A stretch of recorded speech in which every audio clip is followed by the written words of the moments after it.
again. It's so good to have you back.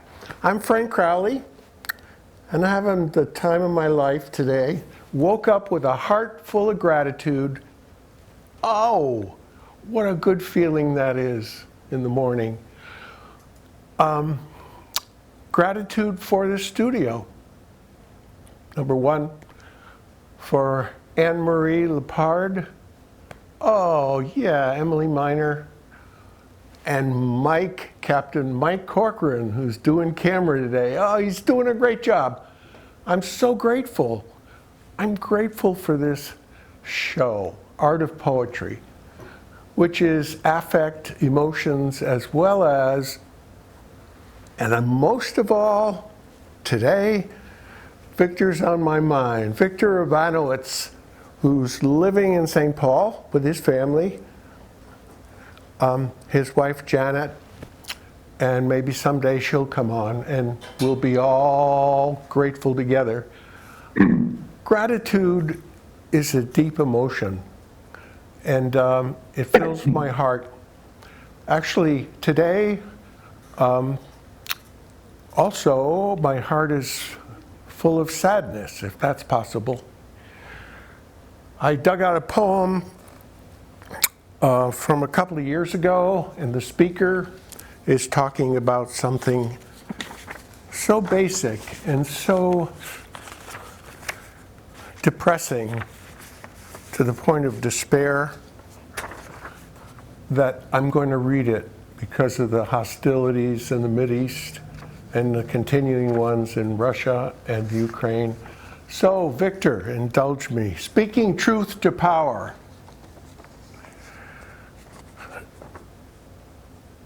If it bears repeating once, then thrice, on a bare parched plain of yellow ochre under red barrel bombs, our treaty partner drops in northern Syria 50 children killed, a school and doctors, sans frontières decimated, related to our own mistake last October. So who answers for the next time? Quote, a tragedy that never should have happened, end quote. Drops fire on bedridden children screaming in the immediate desire to die as quickly as treaty partners deny truth. When the love of power transforms into the power of love, when a U.S. Senator's answer will come on a dove's broken wing, when reasons swing back and forth like hanged men in the wind from Afghan friends who create, quote, a perfect storm of human error, end quote, in repeated bombing runs on the wrong site, uncorrected strikes while 30 staff and patients die. 37 wounded in their red ochre tents. Only divine reasons supply a cover for the dead, and I am in the bleakest, blackest depression. It seems things don't change much. They blame it on the fog of war. I don't buy it. Not in these days of technology. And it's going on as we speak and as we read. I'm taking a deep breath. Victor. How do I follow that, Frank? That's very stark, but it's timely. It is timely. Thank you very much. Follow it with something lighter, not humorous, but I want to move up the ladder to the end of the show because always sadness before joy, always tears before happiness in a performance. I'm not dealing at all, or hardly at all, with world politics and the poems that I brought. Good, good. It's more, well, as a matter of fact, I got frightfully creative this morning and wrote a 2-line poem that's appropriate to what I'm reading. I would like that. When poets talk of poetry, don't expect them to agree. And that introduces what I'm going to read. So, first of all, I'm going to start off with a short, punchy one by William Butler Yeats. Yeah. If we have a picture of him. I sent a very handsome picture of him, so it'd be nice if we could see that. He's really handsome in this picture. He's got his... Yes. Yeah. There it is. Oh, there is the whole poem, right. Hey, Yeah. wow, nice layout, okay. And here it is. He's talking about when he's gotten away from the old Celtic twilight revival of ancient Irish culture and getting into something more stark and direct. And also he noticed that people were imitating him outrageously, so he said, I made my song a coat covered with embroideries out of old mythologies from heel to throat. But the fools caught it, wore it in the world's eyes, as though they'd wrought it. Song, let them take it, for there's more enterprise in walking naked.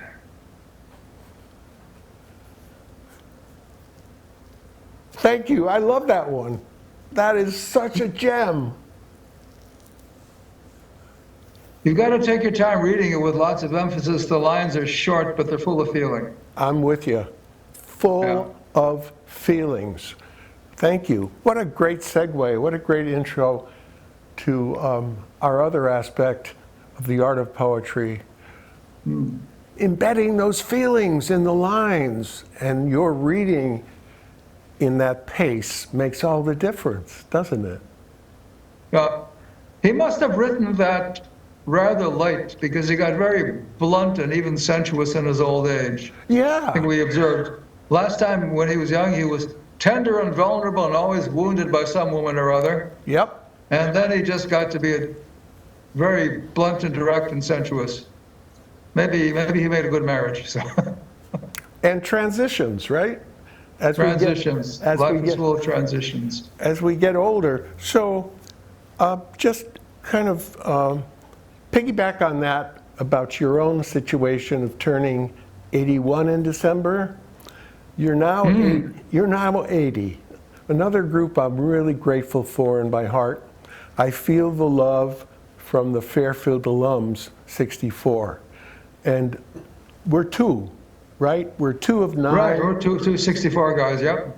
We're two 64 guys, but there's 9 of us who have been emailing for 9 years, ever since our 50th. And we're sharing everything, you know? Yeah. Like walking naked in the end of the poem, you know?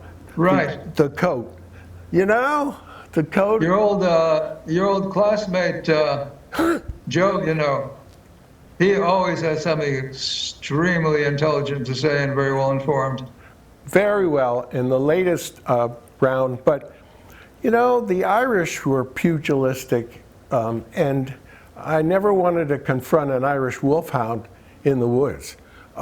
There's something about that culture too that, you know, is so fierce and warlike in the Celtic tradition. Speaking of, all right, next, who you got next for us? Next is somebody with a next door Scottish name, Archibald MacLeish, former Librarian of Congress. I think he was poet laureate at one point. Yep. And he's writing about poetry, and I think he's being really provocative. A poem should be palpable and mute as a globed fruit, dumb as old medallions to the thumb, silent as the sleeve-worn stone of casement ledges where the moss has grown. A poem should be wordless as the flight of birds.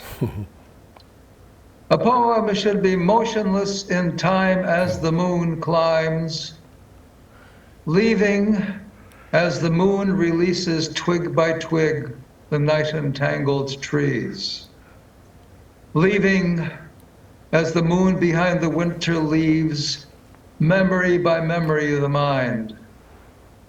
A poem should be motionless in time as the moon climbs. A poem should be equal to, not true. For all the history of grief, an empty doorway and a maple leaf. For love, the leaning grasses and two lights above the sea. A poem should not mean, but be. Boy, you were really great at reading. The endings, winged, I love that. But this poem, as much as he's playing with us like cat and mouse, is really full of really gorgeous imagery. So the content is, I don't know, an ironic comment, possibly, as well. I mean, he's outrageously overstating his case? Yeah. Oh. Yeah. And A poem is a verbal creation. It flies, right? Yeah. It flies upon the air and disappears, unless, of course, it's written down. That makes all the difference. Uh-huh. So, And that's but what he's Emily. doing, You read that earlier today to me because Emily is one of our touchstones, one of our bellwethers. Right. Wow, she's good. Could we go right on to Emily? okay, you're not going to argue with Archibald MacLeish. No all right? arguments. Nope, just beauty, beauty. Oh, and there's beauty. Speaking of beauty, who knew that Emily Dickinson was gorgeous? I didn't. Yeah, well, I'm not take a picturing black her. and white, take a black and white portrait, photograph, and color it, and makes a difference. Aha. It's like makeup. But yes, very fetching features. Very touching. This is one of two poems where she uses a sea voyage as the central image or the motif, you might say. Okay. So look, this holds together syntactically and logically very well, right? Yep. Exultation is the going of an inland soul to sea, past the houses, past the headlands, into deep eternity. Oh, yeah. Bred as we among the mountains, can the sailor understand the divine intoxication of the first league out from land? So, is this a poem where the sea voyage is a metaphor for going into the afterlife? It could be because of the choice of diction and also, read that last line again, please. Oh, all right. I'll have to find it. Oh, there we go. Oh, the whole last verse? Yeah. Bred as we among the mountains, can the sailor understand the divine intoxication of the first league out from land? So this looks like the beginning of the afterlife, Yeah, and the rejoicing of the liberated soul, that kind of thing. right, and what an image. I could almost feel divine intoxication, euphoria, Saint Teresa of Avila, Saint Paul, struck off the horse. Come on, divine intoxication. She's something else. How about the other one? No. I got a conflicting reading on that. Okay. Someone told me, no. Going to immortality is really a metaphor for the joy of a sea voyage. So we're not ready for this one yet. Oh, that's a pretty picture, though. But that's anyway, a pretty picture, yeah. Oh, So which is true, or is it a little bit of both? It's a little bit of both because any poet can, at the same time, have two conflicting ideas in his or her mind at the same time. I change hats, by the way. Oh, Yep. oh, Because we got sparks. We got sparks with Emily. And I think that's the answer. So on to the glorious picture of Emily in her frills. Oh, yeah. let's do that again. Yes, I squelched that too. I hated to squelch on that. That's another gorgeous one. She's, yes, right. Yeah, So, look at the eyes, the eyes. Oh, my goodness. And the same slightly asymmetrical smile. Oh, yeah. So Emily, you can tell by this. Now the first poem hangs together like two paragraphs. Uh-huh. This is a lot of discontinuity in this, which of course gives the effect of an exuberant feeling. Ah. Wild, yes. Somebody said there was a spiritual meaning for this, and I say nonsense. Okay. This is very earthly. Okay. There was another sea voyage. Wild nights, were I with thee. Wild nights should be our luxury. Oh, yeah. Futile the winds to a heart and port. Done with the compass, done with the chart. Rowing in Eden, ah, the sea. Might I moor tonight in thee? That's So, a hell Here's of somebody. a sensuous reading, Victor, of sonorous of sounds that are just sort of almost Thank you. tactile. You got it, man. You got the reading. Oh, wow. Emily Dickinson may have been ever virgin, but she was not ever virginal, Yeah. right? Yeah. Yeah. I mean, more in thee, might I? Read the last few lines again. Oh, sure. Let's see. Oh, the last verse, yeah. Well, I'll go to the last two. Futile the winds to a heart and port. Right. Done with the compass, done with the chart. Oh, I Two love thoughts that. in one stanza, right? Yeah. She is not going to use any kind of guidance. Nope. She just feels the wind. And the feelings. You would think in the next stanza she'd be sailing, but instead she's rowing.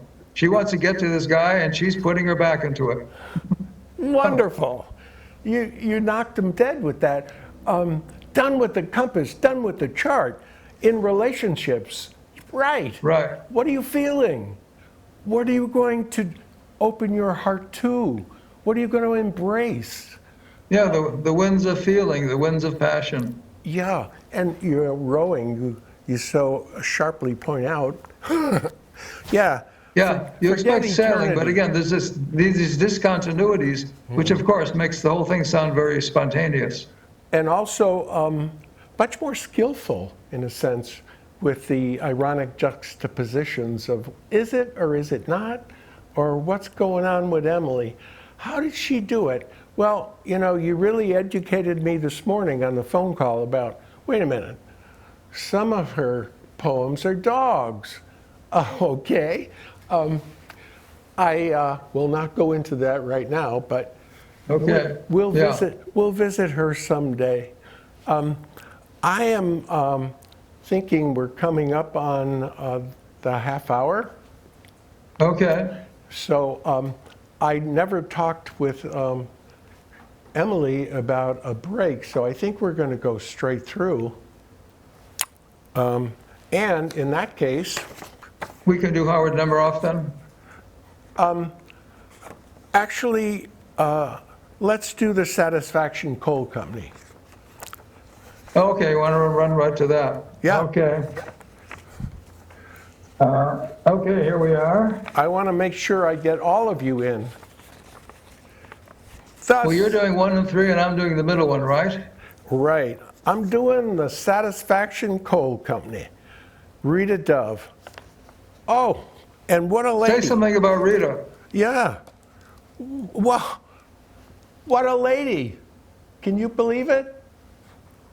Playlist for the apocalypse. She comes out with yet another book in 2021. And in the notes, she opens up her story. Who knew? She has suffered for 10 years with MS, multiple sclerosis, which is a very fine sort of relative to the general MS, in which she could actually be a test case and got a super brand new experimental medicine for it. And that's what saved her movement, her ability to write poetry. And I think it's time to change hats. Okay. Oh, so many hats you have. Oh, so many hats.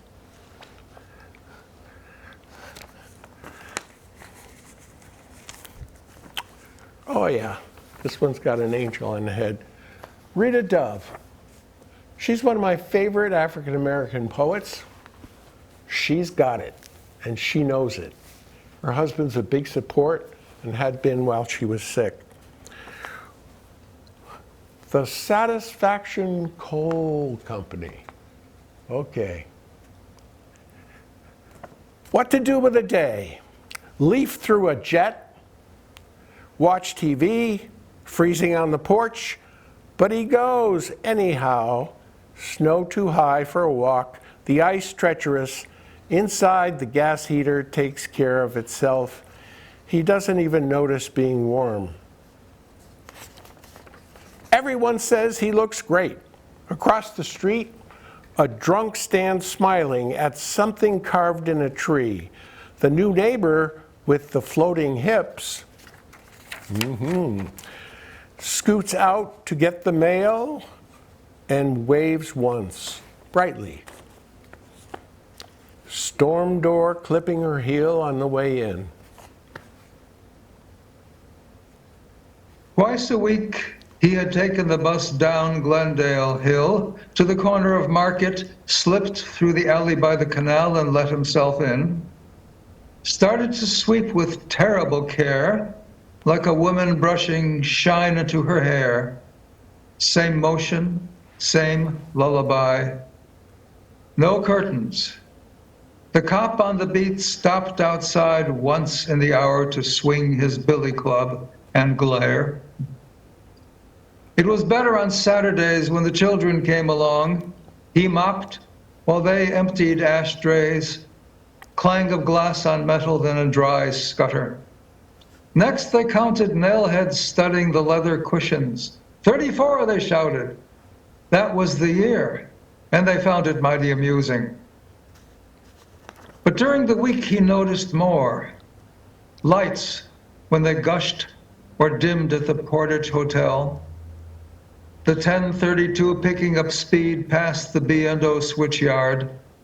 Floorboards trembling, and the explosive ka-chuk, ka-chuk, ka-chuk, ka-chuk, and the oiled rails ticking underneath. They were poor then, but everyone was poor.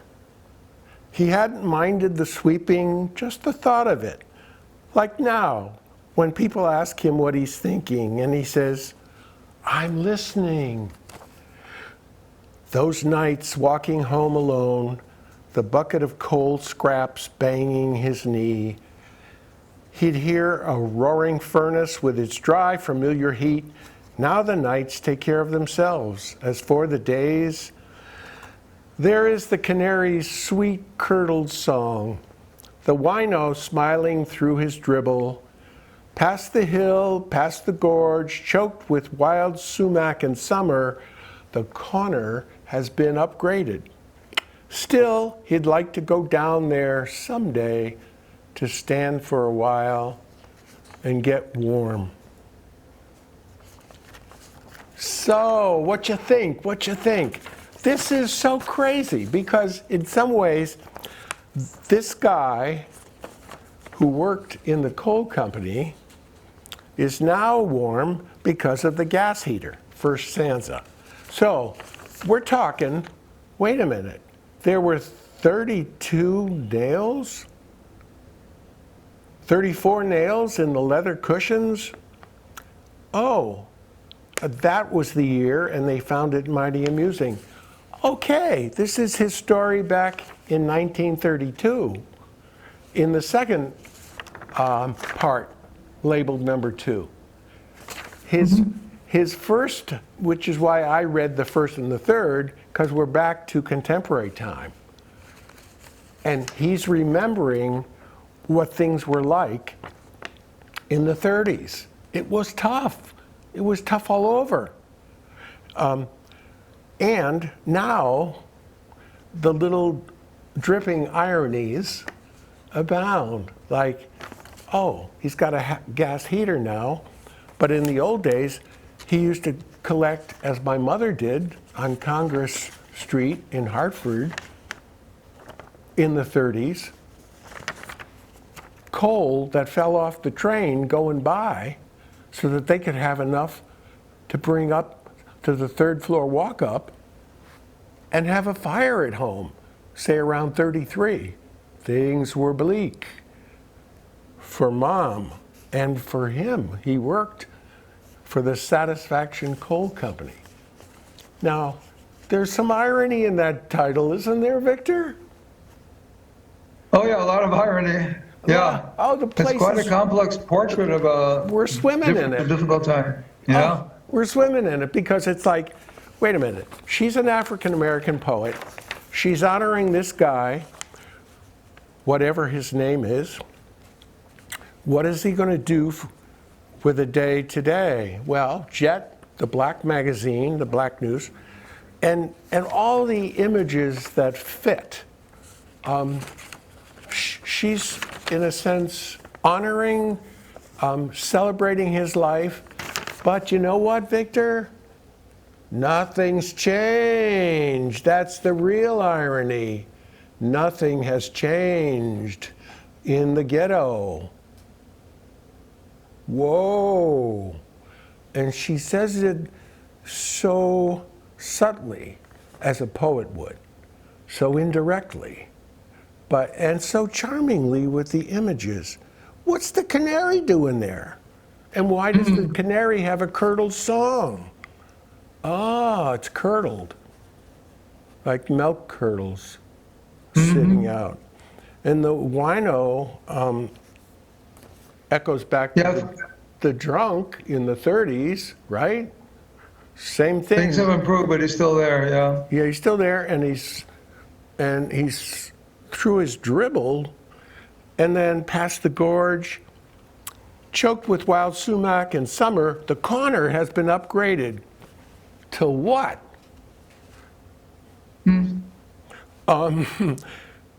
Still, he'd like to go down there someday.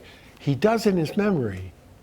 As you know, I alluded to your being 80, along with me and the boys of Fairfield in our early 80s. What do we got? What do we have? We got our memories, man. We got our memories, you know? And we often email each other the last 9 years for sure about our collective memories, but also our individual salient memories from our times there. I love this poem, basically because I love Rita Dove. And just to show you, she doesn't give up. I won't read it, but guess what?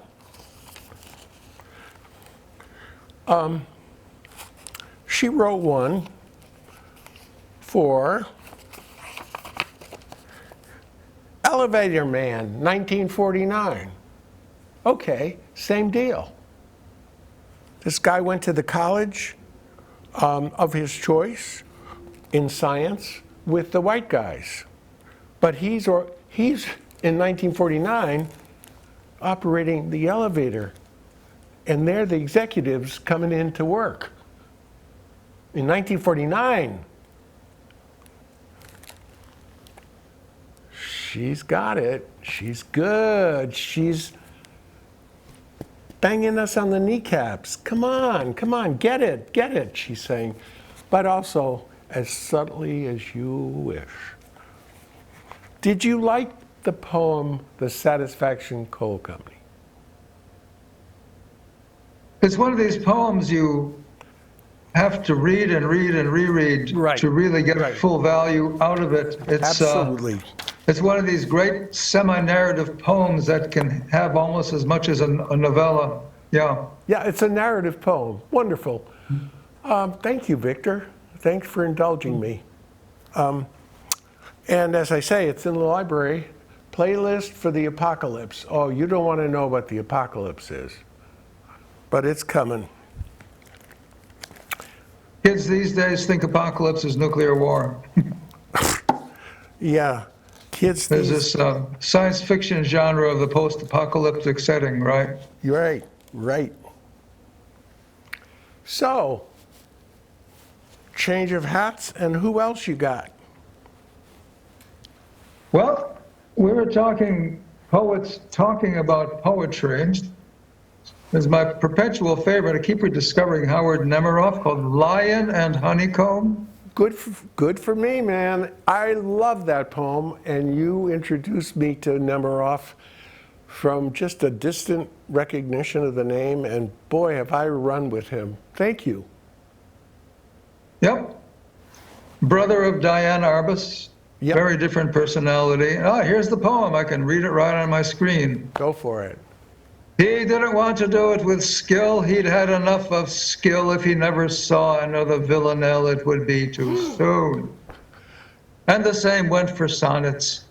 If it had been hard work learning to rhyme, it would be much harder learning not to.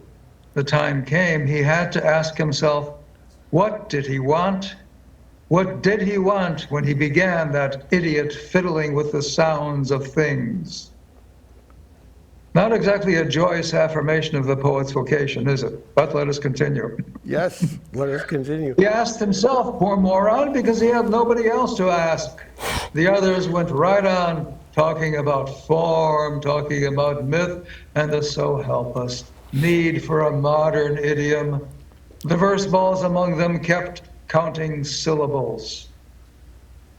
So there he was, this 40-year-old teenager, dreaming preposterous mergers and divisions of vowels like water, consonants like rock, while everybody kept discussing values and the need for values, for words that would enter the silence and be there as a light.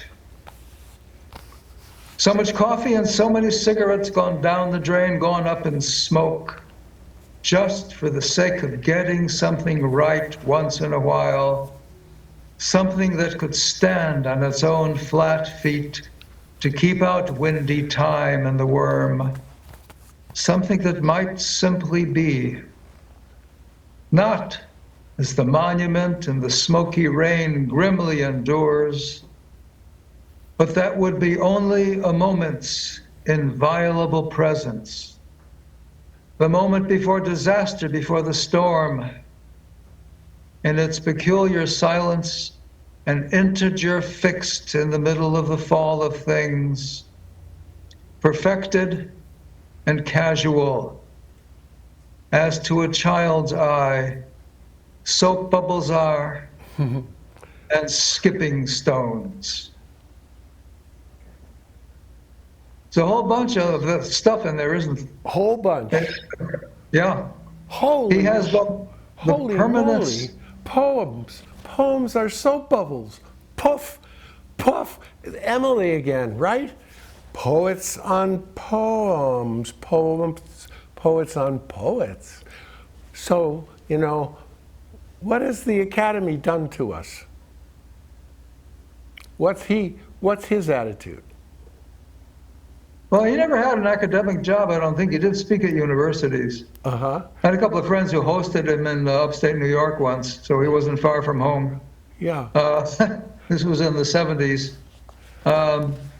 So I would go with him. But I would figure that he is saying, you know, forget the new criticism, forget the poets of the 50s, forget the academe, forget all that academic hoopla, and poets just so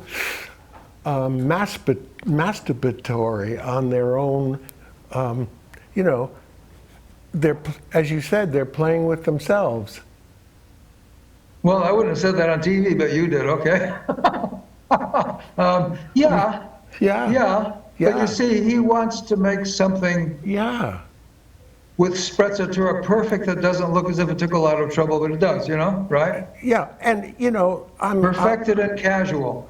Oh, absolutely. I'm on my back porch every day giving a half hour to soap bubbles. And that's more than I give to writing a poem. Soap bubbles as poems. Nemiroff. What a winner. Wow. I don't know. You've had the Academy under your belt. I've had the Academy under my belt. And what do we think? Oh, let's go with Emily. Wild Nights, Wild Nights. Let's go with Nemiroff. Let's go with the feelings. Well, the Academy is a good place for some poets to hide if they get a poet in residence position, and Oops. maybe this security might hurt their art, maybe it doesn't. Wordsworth got a sinecure, Yes. and then his poetry just went flat after that.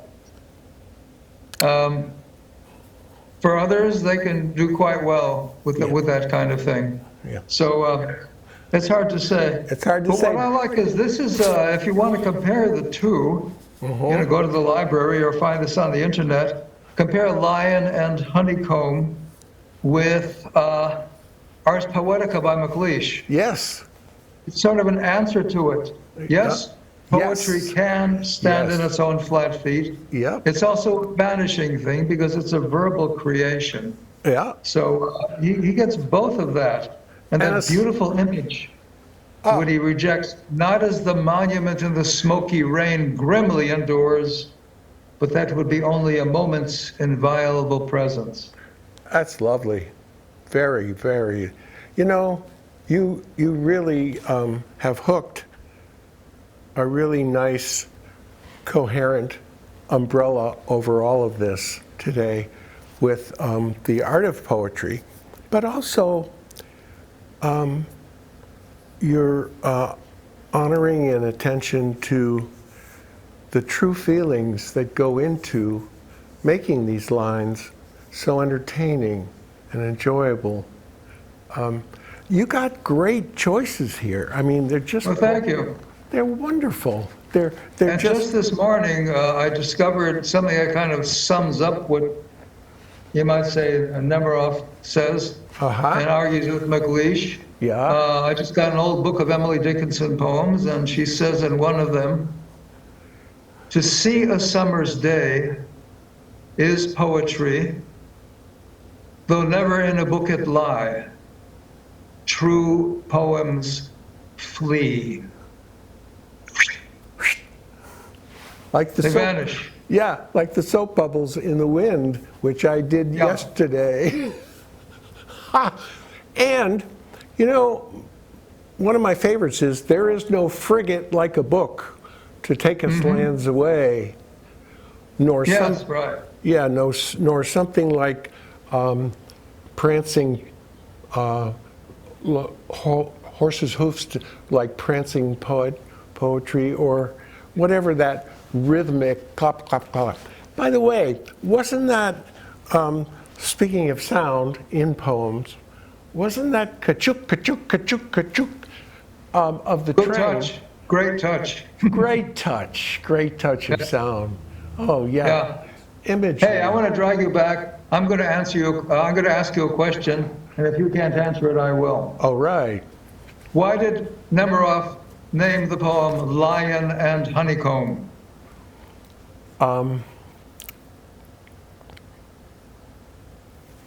Because a poem itself, the poem itself, is a lion and a honeycomb.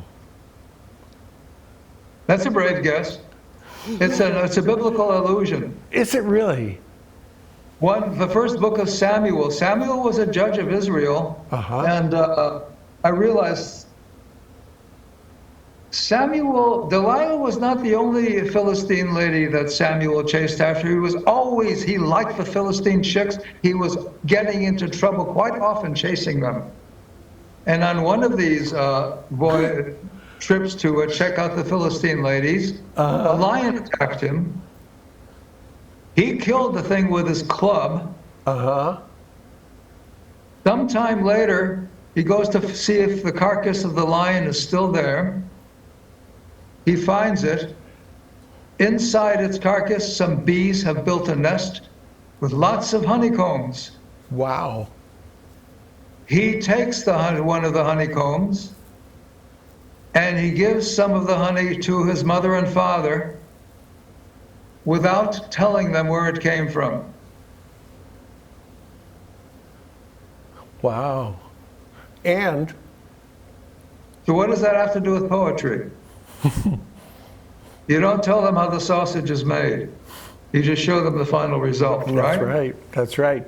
And you let them. I think that's the story behind the title. Great. And that is so on point in terms of don't explain the poem, let it do its work. Whether the visual imagery is working or the sound, kachuk, kachuk, kachuk, or whatever, taste, touch, sound, and all the five senses, but also a sixth, right? Let's switch to Leonard Cohen. I loved you well in the Chelsea Hotel. I wonder if Sam and Delilah would have gotten it on in the Chelsea Hotel. Maybe. So, he's a woman chaser too. Good old Leonard Cohen. He wrote, of course, Alleluia. That's my favorite song these days. And he celebrates the naughty behavior of David with Bathsheba. That was extremely naughty. I mean, that was homicidal. What's he celebrating that for? Well, everyone sings it. Yeah. Dear Emily, if you're listening, could we put up Leonard Cohen? Because unless it was in a file so long ago that we can't now locate it, I should have called you with a little warning.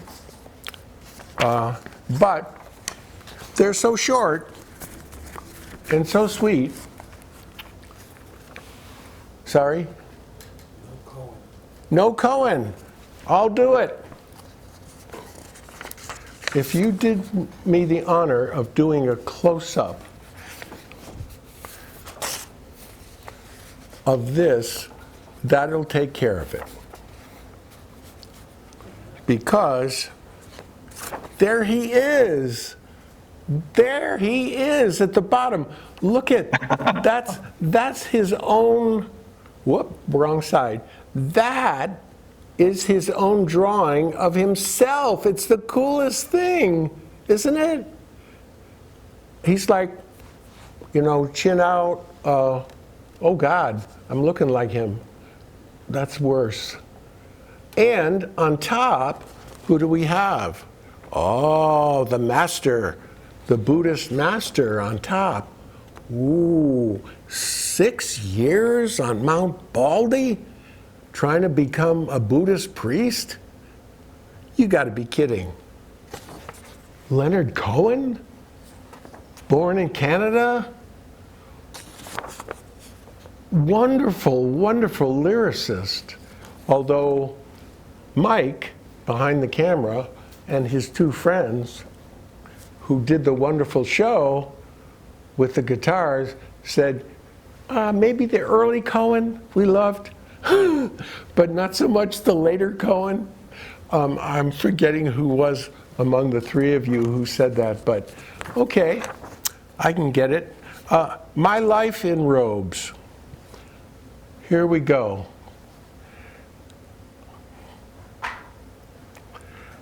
After a while, you can't tell if it's missing a woman or needing a cigarette. And later on, if it's night or day. Then suddenly you know the time. You get dressed, you go home, you light up, you get married.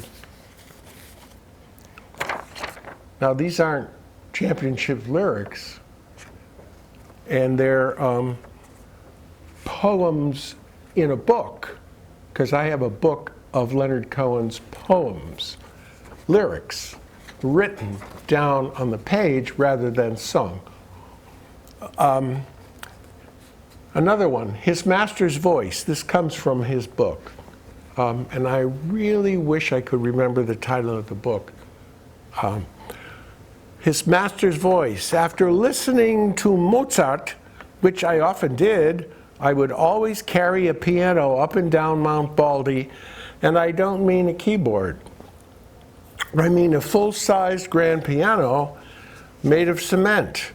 Now that I am dying, I don't regret a single step.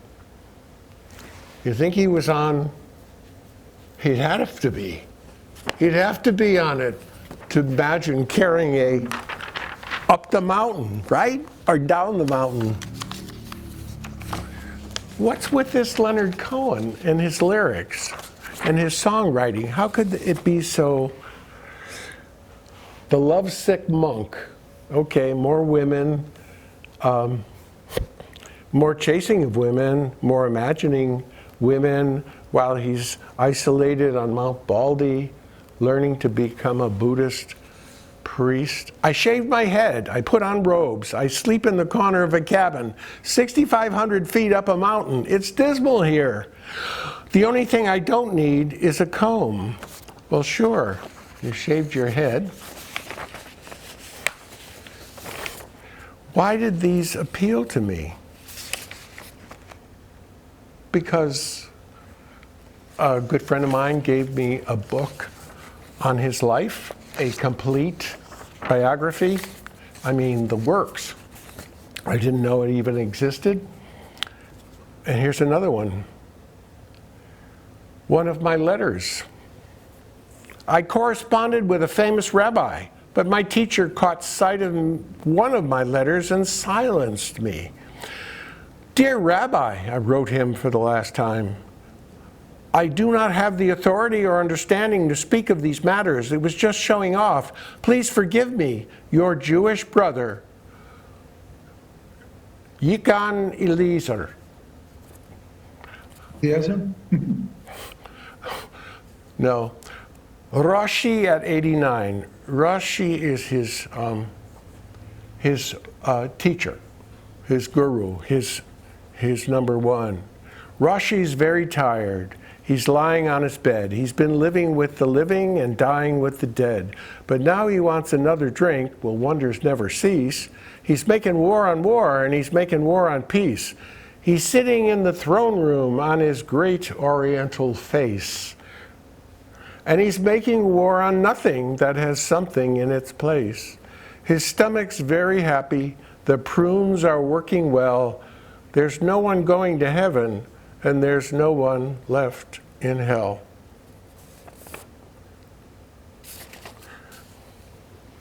And out of that we get hallelujah. Hallelujah. What a guy.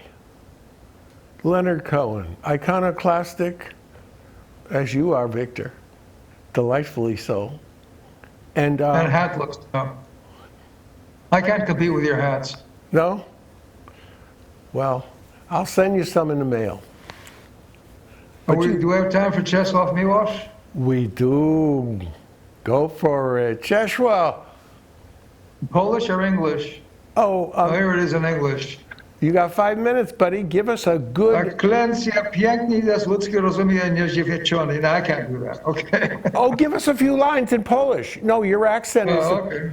Beautiful is piękny. Piękny jest ludzki rozum i niezdziwieczony. Ani krata, ni trud, ni oddanie książek na przemiał. Ani wiara panicy nie mogą nie przyczep niemu. On ustanawia w języku to powszechne idee. Okay, my mouth is getting tired. Let's go to English. This is not doing anybody any good. Oh, it's doing me a world of good. Oh my God, it's my mother and talking to my grandmother. And oh, I'll send you an electronic copy. You can copy it and Google Translate, and it'll read it in Polish for you. and But your accent is so delightful, delicious even. It's just so good. Yeah. So bardzo dziękuję. yeah, bardzo. Give us the good one now. Okay.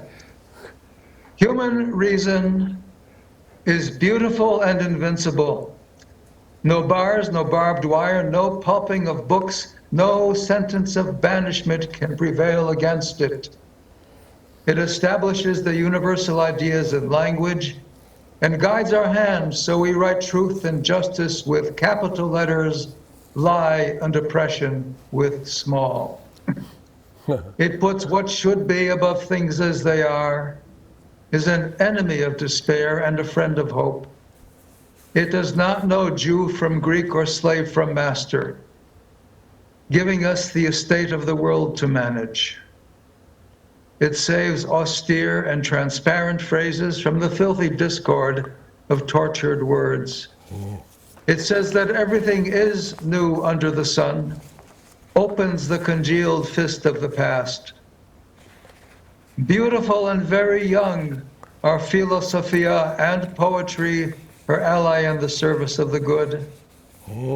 As yesterday nature celebrated their birth, the news was brought to the mountains by a unicorn and an echo.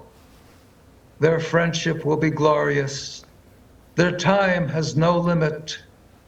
Their enemies have delivered themselves to destruction.